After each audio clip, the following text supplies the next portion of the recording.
গজওয়ায়ে আহজাব। হিজবুন মানে একদল, আহজাব মানে অনেক দল। আহজাব মানে এই যুদ্ধের আরেকটা নাম আছে খন্দক, গজওয়ায়ে খন্দক। তো আল্লাহর রসুল সংবাদ পাওয়ার পরে জরুরি পরামর্শে বসে গেছেন। পরামর্শ করা মুসলমানের সুন্নাত। আল্লাহর রসুল পরামর্শের জন্য বসে গেছেন। বিভিন্ন জন বিভিন্ন পরামর্শ দিতেছে। আল্লাহর রসুল বলেন, রে আমার সাথীরা, মুসলমানদের সংখ্যা কত? হয় মুসলমানদের সংখ্যা আজকে যে হয়েছে তার থেকে শুরু করি, আমাদের মধ্যে সবচাইতে বয়স বেশি যার, তার সে পর্যন্ত মুসলমানদের সর্বসাকুল্যে মহিলা পুরুষ সহ শিশু বাচ্চা সহ 2900। কতশো? 100 কম 3000। এদিক দিয়া কাফেররা সবাই মিলামিশা প্রায় 12,000 সৈন্য নিয়ে রওনা হইছে। কত হাজার? আল্লাহর রসুল ভয় পেয়ে গেছেন। ভয় পাওয়ার আর একটা কারণ আছে। যে সময় কাফেররা দলবল নিয়ে প্রস্তুত গ্রহণ করে আসতেছে, ওই সময় ছিল মদিনার মৌসুম, বতর, খেজুর পাকার বতর বা খেজুর পাকার মৌসুম। আল্লাহর রসুল সকলকে নিয়ে বসে গেছেন, কারণ মৌসুম হইলে খাবারের অভাব পড়ে। আমাদের বর্তমান সন্তানরা বুঝবে না, তবে মুরব্বীরা বুঝেন, আমাদের বয়সী যারা আছি তারাও বুঝি। চৈত্র মাস আসলে গৃহস্থের গোলায় ধান থাকতো না, খাবার একটু অভাব পড়তো। জোরে বলেন ঠিক কিনা? আল্লাহর রসুল দেখতেছেন মদিনার মুসলমানদের ঘরে খাবারের সংকট, আবার এত বড় হামলা কেমন করে সামাল দিব? পরামর্শ জরুরি। পরামর্শের জন্য আল্লাহর রসুল সাহাবাদেরকে নিয়ে বসে গেছেন। বিভিন্ন জন বিভিন্ন পরামর্শ দিতেছে। আল্লাহর রসুল বলেন, সবাই তো পরামর্শ দিলা, কিন্তু এই মজমার মধ্যে একজন মুরব্বী আছে আমার চাইতে, যার বয়স বেশি। তিনি আর কেউ নয়, তিনি হযরতে সালমান ফারসি রাদিয়াল্লাহু তাআলা আনহু। সুবহানাল্লাহ। আল্লাহর রসুল মুরব্বীদের থেকে পরামর্শ নিতে পছন্দ করতেন। পরামর্শের ক্ষেত্রে আল্লাহর রসুল মুরব্বীদেরকে প্রাধান্য দিতেন। সুবহানাল্লাহ কন্যা। আর আমার দেশের যুবকরা মুরব্বীর কাছে পরামর্শই নিতে চায় না। জোরে গান ঠিক কিনা? আমাদের যুবকরা মনে করে মুরব্বীর কাছে পরামর্শ নিলে লস হয়। আল্লাহর কসম, মুরব্বীর কাছ থেকে পরামর্শ নিলে লস হয় না, বরং উল্টা লাভ হয়। জোরে বলেন ঠিক কিনা? এজন্য যুবকদেরকে বলবো, রে যুবক, লাভবান যদি দুনিয়ার মধ্যে হতে চাও, তাহলে মুরব্বীদের থেকে পরামর্শ নিবা। মুরব্বীর থেকে কি নেবা? পরামর্শ। আল্লাহর রাসূল সাল্লাল্লাহু আলাইহি ওয়াসাল্লাম মুরব্বীর থেকে পরামর্শ নিলেন। মুরব্বী হযরতে সালমান ফারসি রাদিয়াল্লাহু তাআলা আনহু বললেন, পয়গম্বর, আমাদের দেশের মধ্যে যদি এমন হয় এক পক্ষ সবল আর এক পক্ষ যদি বড় দুর্বল হয়, তাহলে কিছু কৌশল অবলম্বন করে আজকের এই যুদ্ধের মধ্যে একটা কৌশল অবলম্বন করলে বড় ভালো হয়। রাসূল বললেন, কেমন কৌশল অবলম্বন করলে ভালো হয়? হযরতে সালমান রাদিয়াল্লাহু তাআলা আনহু বললেন, পয়গম্বর, মদিনার মধ্যে ঢুকতে কয়টা রাস্তা আছে মক্কা থেকে? আল্লাহর রাসূল বললেন, যেদিক দিয়েই আসো একটাই রাস্তা। কয়টা রাস্তা? চতুর্পাশ যেখান দিয়েই তুমি আসো ঘুরে ফিরে রাস্তা একটাই। হযরতে সালমান রাদিয়াল্লাহু তাআলা আনহু বললেন, তাহলে অন্য পাশে কি? আল্লাহর রাসূল বললেন, চতুর্পাশে ঘেরা পাহাড়, পাহাড় দিয়ে আসা সম্ভব না। এই পাহাড়ে সারা একটাই রোড আছে। এই রোডের প্রস্থ হলো, লম্বা হলো গিয়া প্রায় 3 কিলোমিটার। কয় কিলোমিটার?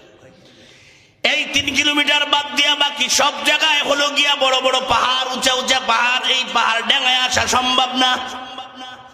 হযরতে সালমান রাদিয়াল্লাহু তাআলা আনহু বললেন, রাসূল, তাহলে বড় চমৎকার হবে। কয় কেন? কয় এই পুরা রাস্তা 3 কিলোমিটার জায়গা একটু পরীক্ষা খনন করলেই আমরা অল্পতেই বিজয় লাভ করতে পারবো। কেমন? কয় 10 হাত, আর এই 10 হাত গভীর করে পুরা জায়গাটা পরীক্ষা খনন করে দেন। 10 হাত গভীর, 10 হাত, আরে পুরা জায়গাটাই করে গভীর খনন, কূপ খনন করেন। কূপ খনন করলে মাঝে মাঝে এক পায়া রাস্তা রাখবেন, আর সম্পূর্ণ জায়গাটা গভীর কূপ থাকবে। তো কাফেররা ঘোড়া নিয়ে আসবে, ঘোড়ায় 10 হাত লাভ দিয়া সামনে যাইতে পারবে না। যত শক্তি দিয়া লাভ দেব তারপরে পড়ে যাবে।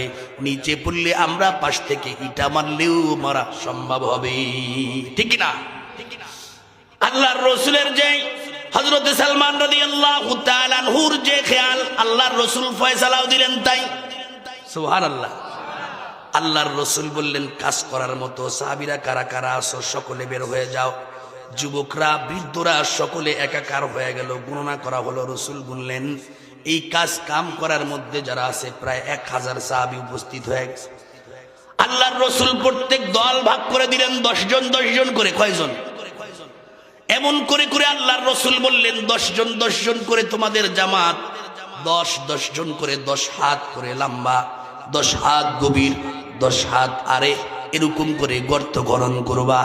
আল্লাহর রসুল ভাগ ভাগ করতে করতে যখন শেষ 10 জনের জামাত করলেন, ওই জামাতের মধ্যে পয়গম্বর দেখে 9 জন, একজন নাই। আল্লাহর রসুল বললেন তোমাদের জামাতে কয়জন? কয় 9 জন। আল্লাহর রসুল বললেন 10ম জন আমি মুহাম্মদ। সুবহানাল্লাহ। সাহাবারা বললেন রসুল কেমন করে হয়? আপনি নবী, আপনি করবেন কাজ, এটা সম্ভব না। আল্লাহর রসুল বললেন কাজেরই সংকোচ নেই অপমান, আদম সন্তান মোরা আর সবাই সমান। আমি 10 নম্বর, তোমাদের সঙ্গে 10 নম্বর সদস্য। কাজ শুরু হয়ে গেল। অভাবের সময় প্রতিদিন একটা করে খেজুর, পর্যাপ্ত পরিমাণ পানি খায়া খায়া কাজ করতেছে। প্রত্যেক দিন 3 বেলা 3টা খেজুরের ব্যবস্থা। কিছুদিন যাওয়ার পরে সাহাবারা বলল পয়গম্বর আমাদের কাছে যে খেজুর আছে যদি প্রতিদিন 3টা করে দেই তাহলে আর বেশি দিন থাকবে না, কাজ বাকি থাকবে, কিন্তু খাবার বন্ধ হয়ে যাবে। আল্লাহর রসুল বললেন একটা করে দাও। এমন করতে করতে এক সময় কাজও শেষ হয় নাই, কিন্তু খেজুর নাই। আল্লাহর রসুল এক খেজুর 3 জনকে ভাগ করে দিলেন, তাও ফুরায় গেল। এখন কোনো খাবারই নাই, শুধু পানি খায় আর মাটি কাটার কাজ করে। ও বন্ধু, দুনিয়ার মধ্যে বড় দুটো কঠিন কাজ আছে, তার মধ্যে একটা হলো মাটি কাটা আর একটা হলো সাঁতার কাটা। চিল্লা এখন ঠিক কিনা? মাজায় শক্তি না থাকলে মাটি কাটা যায় না, পেটের মধ্যে খাবার না থাকলে মাজায় শক্তিও থাকে না। আল্লাহর রসুলের সাহাবীরা পানি খেয়ে খেয়ে আর বাঁচে না, পেটে কোনো খাবার নাই। রসুলের সাহাবীরা অপারগ হয়ে গেলেন। অপারগ হইয়া সকলে কাজ বন্ধ করে পয়গম্বরের সামনে চলে গেলেন। আল্লাহর রসুলের সামনে যাইয়া রসুলকে সালাম দিয়া প্রত্যেক সাহাবী নিজের পেটের কাপড়টা সরাইয়া রসুলের সামনে দাঁড়ায় গেলেন। আল্লাহর রসুল তাকায় দেখতেছে সমস্ত সাহাবীর পেটের মধ্যে একটা একটা করে পাথর বাঁধা। আল্লাহর রসুলের সাহাবীরা বললেন পয়গম্বর পেটের মধ্যে খাবার না থাকলে পেট খালি হয়ে যায়, মাজায় শক্তি থাকে না। মাজার শক্তি ঠিক রাখার জন্য, পেটকে পূরণ করার জন্য 1 পাথর দিয়া বানছি, এরপরেও এখন 1 পাথরও পেটের মধ্যে থাকতে চায় না, আর তো পারি না। আল্লাহর রসুল সাহাবীদের দুর্দশা দেখে রসুল সমস্ত সাহাবীদের সামনে নিজের পেটের কাপড়টা উন্মুক্ত করে দিলেন আর বললেন রে সাহাবীরা, তোমরা তো তোমার মাজাকে ঠিক রাখার জন্য একটা একটা করে পাথর বাঁধছো, আমার দিকে তাকায়া দেখ। আমি স্বার্থপর নবী নই, তোমাদেরকে ভুক্ত রেখে অভুক্ত রেখে আমি নবী খাবার খাইয়া পেট ভরি। সাহাবীরা তাকায় দেখলেন পয়গম্বরের পেটের মধ্যে 2-2টা করে পাথর বাঁধা। আল্লাহর রসুলের সাহাবীরা লজ্জিত হয়ে গেলেন, কার সামনে আমরা 1 পেটওয়ালা পাথর, 1 পাথরওয়ালা পেট দেখাইতেছি, যে নবীর পেটের মধ্যে 2-2টা করে পাথর বাঁধা। সাহাবীরা নিশ্চুপ হয়ে গেলেন। পাশেই ছিল একজন সাহাবী, তার বাড়ি এই খন্দকের পাশে। সাহাবীর নাম হলো হযরতে জাবের রাদিয়াল্লাহু তাআলা আনহু। হযরতে জাবের রাদিয়াল্লাহু তাআলা আনহু পয়গম্বরের এই অবস্থা দেখে চোখ বেয়ে বেয়ে পানি পড়ে পয়গম্বরের কাছে বললেন, পয়গম্বর আমাকে 5টা মিনিটের জন্য ছুটি দেওয়া যাবে? আল্লাহর রাসূল বললেন, ছুটি দিলাম। জাবের রাদিয়াল্লাহু তাআলা আনহু পাগলের মতো দৌড়ায়া বাসায় চলে গেল। বিবি করে বললেন, বিবি আমার, এ দুনিয়ায় বেঁচে থেকে আর লাভ নাই। যে দুনিয়ায় পয়গম্বর না খায়া পেটের মধ্যে পাথর বেঁধে ঘুরে, যে পয়গম্বরের জন্য আল্লাহ উহুদ পাহাড়কে স্বর্ণ করে দিতে চান, এই পয়গম্বরের পেটে খাবার নাই, পাথর বেঁধেছে বিবি, তাও আমাদের বাড়ির পাশে, রে বিবি বল না আমাদের ঘরে খাবারের কি ব্যবস্থা আছে। বিবি দৌড় দিয়া বাড়ির খাবারের ব্যবস্থা জোগাড় করে বলতেছেন, স্বামী আমার, আমাদের ঘরের মধ্যে মাত্র 3 থেকে 3.5 কেজি গম আছে। আল্লাহর রাসূলের সাহাবী জাবের রাদিয়াল্লাহু তাআলা আনহু বললেন, রে বিবি এই সাইজের গমটা সেটা দিয়া রুটি বানাইবা, খাবে কি দিয়া? তেমন কিছু কয় না, নাই।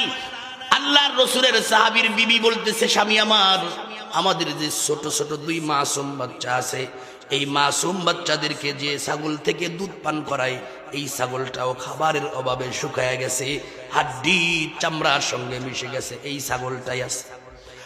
আল্লাহর রাসূলের সাহাবী জাবের রাদিয়াল্লাহু তাআলা আনহু বললেন, রে বিবি, রাসূলের অভুক্ত, রাসূলের ক্ষুধা সহ্য হয় না, আমাদের সন্তান বেঁচে থাক বা খাবার অভাবে মরে যাক, তাতে কিছু আসবে যাবে না।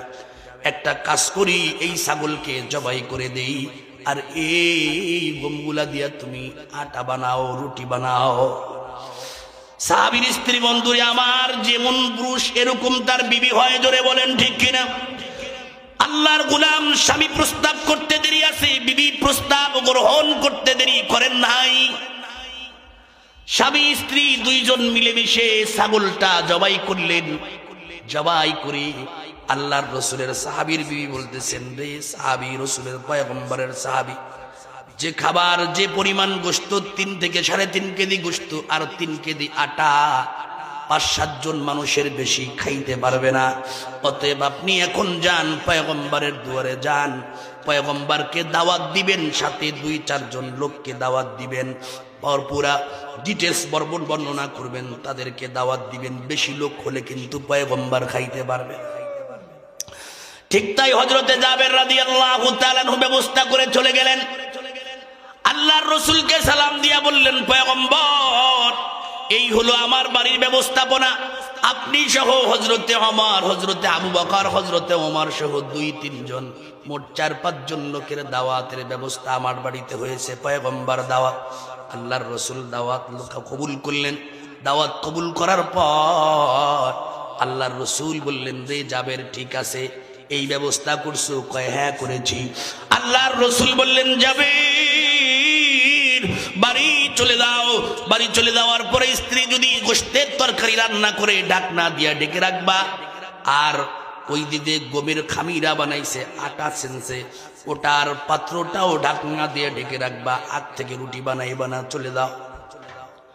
আল্লাহর রাসূল হযরতে জাবের রাদিয়াল্লাহু তাআলা আনহুকে পাঠায়া দিয়া আল্লাহর রাসূল উঁচা টিলার উপরে দাঁড়ায়া 1000 সাহাবীদেরকে সম্বোধন করে বললেন, রে সাহাবীরা, প্রত্যেকের কাজবাজ বন্ধ করে দাও, হাত পাও পরিষ্কার করো, হাত মুখ ধুয়ে জামা কাপড় পরিধান করে রওনা করো, দাওয়াতের ব্যবস্থা হয়ে গেছে। আল্লাহর রাসূলের এলান শোনার পরে সাহাবীরা তো বড় খুশি হয়ে গেছে। খুশি হইয়া আল্লাহর রাসূলের সাহাবীরা বড় খুশি হইয়া সকলে অল্প সময়ের মধ্যে প্রস্তুতি গ্রহণ করে পয়গম্বরের পাশে দাঁড়ায় গেছে। আল্লাহর রাসূল আগে আগে হাঁটেন, এক পাশে হযরত আবু বকর, আর এক পাশে হযরতে ওমর রাদিয়াল্লাহু তাআলা আনহুমা হাঁটেন। আল্লাহর রাসূল হাঁটতেছেন, পিছনে 1000 সাহাবীর জামাত হাঁটতেছে। কিছু দূর যাওয়ার পর হযরতে জাবের রাদিয়াল্লাহু তাআলা আনহু বিবি বলতেছেন, স্বামী আমার, আপনি কি রাস্তার দিকে একটু খেয়াল করছেন? কয় না। কয়, একটু খেয়াল করে দেখেন, পুরা রাস্তার বালুগুলা উঠতেছে আকাশে, মনে হয় বহু মানুষের সমাগম এদিকে আসতেছে। আপনি একটু ভালো করে তাকায় দেখেন কারা আসে। হযরতে জাবের রাদিয়াল্লাহু তাআলা আনহু তাকায় দেখতেছেন, পুরা সাহাবীদের জামাত সহ পয়গম্বর আসে।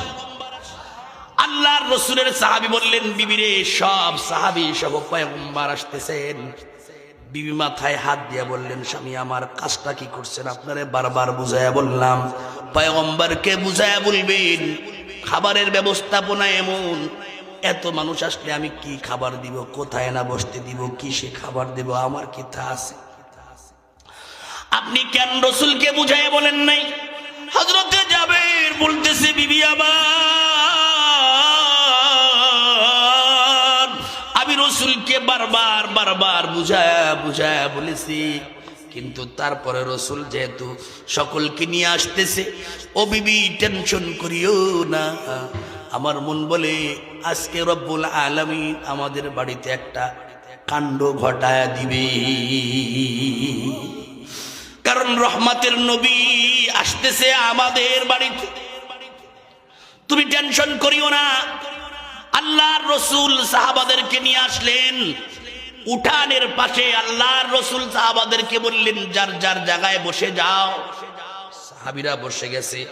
হযরতে জাবের রাদিয়াল্লাহু তাআলা দৌড়ে পয়গম্বরের সামনে যায় বুঝাইতেছেন, রসুল এখন আমি কি করব? আল্লাহর রসুল বললেন, রে জাবের টেনশন করিও না, তুমি একটা কাজ করো, ওই দুইটা পাত্র আমার কাছে আনো। আল্লাহর রসুলের কাছে দুই পাত্র আনা হলো। আল্লাহর রসুলের মুবারক লালা থেকে একটু লালা, এক ফোঁটা লালা ওই আটার খামিরার মধ্যে দিয়া দিলেন, আর এক ফোঁটা লালা গোশতের ডেকসির মধ্যে দিয়া দিলি। দিয়া বলতেছেন, গোশতের এই ডেকসিটা এখানেই থেকে যাক, আর আটার যে খামিরাটা আছে এটার ডেকসি ভিতরে পাঠায়া দাও। বিবিদেরকে বলো, তোমার বিবিকে বলো, আশপাশের যত মা বোন আছে সবাই যেন এসে যায়। আর এই ডাকনা যেন বেশি না খুলে, অল্প ডাকনা খুলে ভিতর থেকে একটা রুটি বানানো পরিমাণ আটা নিয়ে যেন রুটি বেলতে থাকে। যত লোক আছে সব লোক যেন, সব মহিলারা যেন রুটি বানানো শুরু করে দেয়। রসুল যেমন বলছেন এমন কাজ শুরু করে দিয়েছেন। দীর্ঘ সময় পর্যন্ত রুটি বানানো হলো। হযরতে জাবের রাদিয়াল্লাহু তাআলা আনহুকে বলা হলো, রে জাবের কেমন পরিমাণ রুটি হয়েছে? রসুল, অনেক হয়ে গেছে। তাহলে রুটির ঝাঁকাটা এদিক নিয়ে আসো। রুটির ঝাঁকাটা আনা হলো। হযরত আবু বকর, হযরতে ওমর রাদিয়াল্লাহু তাআলা আনহুকে বলা হলো, আপনারা দুই ভাই এক একটা রুটির উপরে এই পরিমাণ করে গোশত দান দেন। এই ঢাকনাটা সামান্য দূর করে, সামান্য সরায়া এখান থেকে এই পরিমাণ গোশত দেন। একটা রুটি পর্যাপ্ত পরিমাণ গোশত দিয়া প্রত্যেকের হাতে হাতে ধরায়া দেন, প্লেটের প্রয়োজন হবে না। সুবহানাল্লাহ। ঠিক তাই এক এক করে 1000 সাহাবীর হাতের মধ্যে রুটি আর গোশত চলে গেছে। সাহাবীরা কতদিন পর্যন্ত ঠিক মতো পেট পুরে খায় না। সাহাবীদের মধ্যে কত আকাঙ্ক্ষা, কেউ কয় 10টা খামু, কেউ কয় 5টার নিচে হবে না, কেউ কয় 20টা হইলেও পেট ভরবে না। আল্লাহর রাসূল বললেন, সাহাবারা আপনারা প্রত্যেকে বিসমিল্লাহি ওয়া আলা বারাকাতিল্লাহ বলে শুরু করে দেন। সাহাবীরা যখন বিসমিল্লাহি ওয়া আলা বারাকাতিল্লাহ পড়ে শুরু করে দিল, কয় এক রুটি গোশত, এক রুটি খাওয়া পরিমাণ গোশত যা দেয়া হয়েছিল এটার চাইতে কেউ একটু বেশি আর পারতেছে না। অমর কয়, রে আরো লাগবে। কয় আর চলে না, তাহলে পেটটা ফেটে যাবে। হযরতে ওমর, আবু বকর সকলে খাইলেন। সকলের খাওয়া কমপ্লিট। আল্লাহর রাসূল বললেন, রে জাবের আপনার বাড়িতে যারা মেহমান প্রত্যেককে পেট পুরে খাওয়ান। প্রত্যেকে খেয়েছে। আশপাশের যত মা বোন আছে, পুরুষরা, নাবালকরা আছে, প্রত্যেককে খাওয়ান। প্রত্যেককে খাওয়ানো হলো। আল্লাহর রাসূল সাল্লাল্লাহু আলাইহি ওয়াসাল্লাম তখনও বসা। হযরতে জাবেরের বিবি কয়টা কেমন খাবার? এত মানুষ খায়, মাত্র 3 কেজি গোশত রান্না করলাম, এই ডেকসির মধ্যে ভরলাম। মাত্র 3 থেকে 3.5 কেজি গম পিষলাম, এই ডেকসির মধ্যে ভরলাম। এত খাবার কোত্থেকে আসলো? এই নিয়াতে যখন ডেকসির ঢাকনাটা উঁচা করছি, তাকায় দেখে যে পরিমাণ খামিরা সে বানিয়েছিল, যে পরিমাণ গোশত সে রান্না করেছিল, এই পরিমাণ খামিরার গোশত এখনো আছে। জোরে হবে সুবহানাল্লাহ। হযরতে জাবের রাদিয়াল্লাহু তাআলা আনহুর কাছে বলা হলো। জাবের রাদিয়াল্লাহু তাআলা আনহু আসলেন পয়গম্বরের কাছে। পয়গম্বরকে বললেন, নবী আমার কেমন খাবার কোত্থেকে খাইলাম? আমার বিবি বলে যে পরিমাণ ব্যবস্থা করলাম তা এখনো আছে। আল্লাহর রাসূল বললেন, রে জাবের কেন তোমার বিবি ঢাকনা ঢাকনা উঁচা করছে, যদি ঢাকনা উঁচা না করত এই পাত্র থেকে কিয়ামত পর্যন্ত খামিরা আটা নিয়ে রুটি বানাইতো, এই পাত্র থেকে কিয়ামত পর্যন্ত গোশত ভুনা নিত, কিয়ামত এর আগ পর্যন্ত খাবারে কোনো বরকত কমতো না। আল্লাহ পাক রব্বুল আলামিন বলেন, আল্লাযী জামা মালাহু আদ্দাদা ইয়াহসাবু আন্না মালাহু আখলাদা। হারাম মালের মধ্যে শান্তি নাই, হারাম মালের মধ্যে বরকত নাই, হালালের মধ্যে বরকত। এজন্য হালাল মাল কামাইয়ের পিছনে থাকবো, হারাম থেকে বেঁচে কে থাকবো? আল্লাহকে দুইটা হাত উঁচা করো। জীবন চলে যাবে তারপরও হারামের কাছে যাইব না। আল্লাহ হারাম থেকে বেঁচে থাকার তৌফিক দান করুক, গীবত থেকে পরনিন্দা থেকে বেঁচে থাকার তৌফিক দান করুক, মানুষের উপরে জুলুম করা থেকে আল্লাহ বেঁচে থাকার তৌফিক দান করুক। আল্লাহ পাক সকলকে কথাগুলোর উপরে আমল করার তৌফিক দান করুক। ভুল ত্রুটি আল্লাহর কাছে মাপ চাই। আমলি কথাগুলো আমি সহ আমার সব মুরব্বী বাবা, যুবক ভাইদের, পর্দার অন্তরালের মা বোনদের আমল করার তৌফিক আল্লাহ তাআলা দান করুক। আমার